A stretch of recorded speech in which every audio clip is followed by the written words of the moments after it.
Now, Storm Tracker 9 weather with meteorologist Cameron Landfield.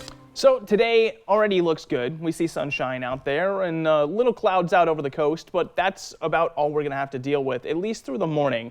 Check behind me and you can see our current satellite loop, and you might recognize one of the shapes on there. That's going to be the ridge currently pushing over the Pacific Northwest. That, of course, is that line right there. It looks like a bump. Now, that continues to build for today, which means we'll have just a little bit more heat.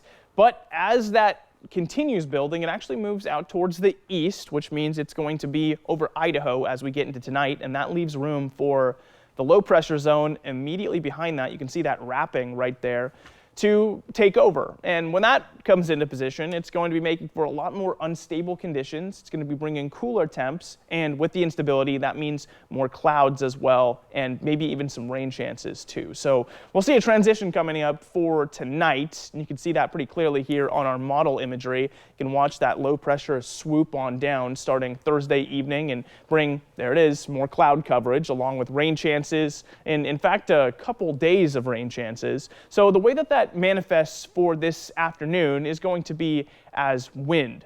All we're going to see for that transition is going to be building wind speeds. But of course, how does that affect the upcoming game for tonight? Well, first pitch at 6:35 doesn't do so much. Might be a little bit breezy in the park there, but other than that, we just see sunshine up until about 8 o'clock, a little cooler than last night's game at 62 by 9 o'clock, but it's not going to be so bad out there still. It's not going to rain tonight or anything along those lines.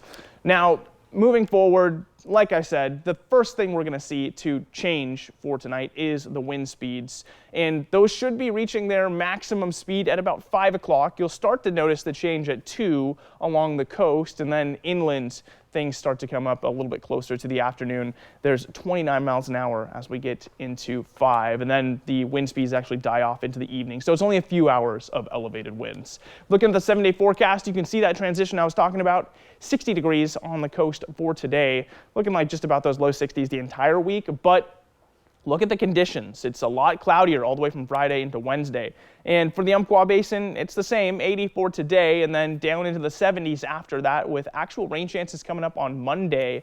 For the Cascades, rain and snow chances Saturday all the way through into Tuesday.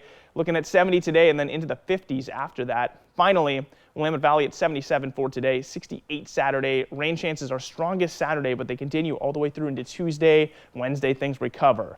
But now it's time to